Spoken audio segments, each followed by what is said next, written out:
Сәлем достар, бүгін біз Құдайберген Жұбанов атындағы Ақтөбе өңірлік мемлекеттік университетіндеміз. Және бұл жақта RoboGame қалалық сайысы өткелі жатыр. Бізбен бірге болыңыздар.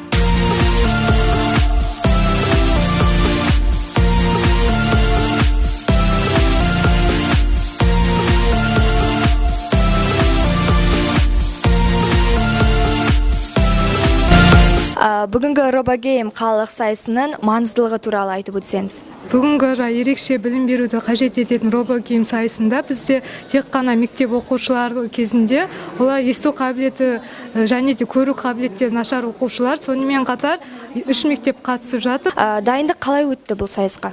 Енді бізде шамалы қиындау болды, өйткені басқаларға қарағанда бұл ерекше білімді қажет ететін балалар болғасын, дайындық барысында тез қабылдап алды. Сонымен қатар соткамен ол роботты қалай басқару қажеттіктерін уже олар жетік меңгерді деп ойлаймын.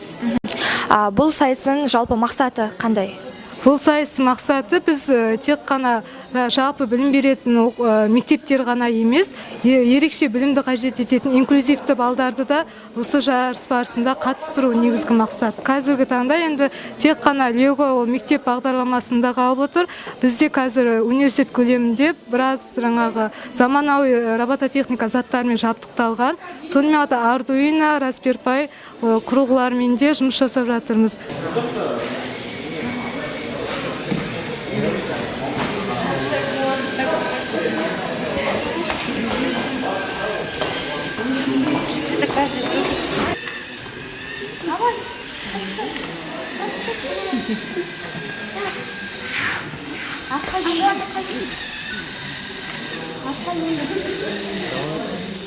Бүгінгі жарысымызда екі категория бойынша жарыстар өтіп жатыр.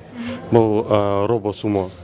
Бұл екі команда бір-бірімен итеріп, дөңгелек сызықтан шығарып тастау керек. Бұнда олардың жылдамдығы, ойлығы және бұлдағы күш есептеледі. Және ал екінші категория гонка по линии, сызық бойынша жүру. Ол кезде ол ең бірінші аз уақыттың ішінде қара сызықта толықтай өтіп шығу бағанады.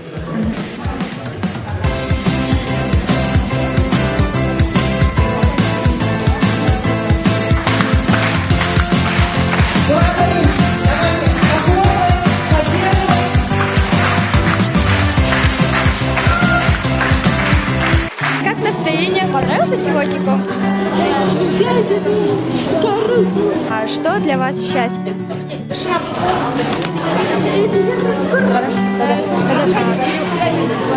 Когда вот это счастье, когда есть работа, когда все хорошо, они говорят, что это и есть счастье.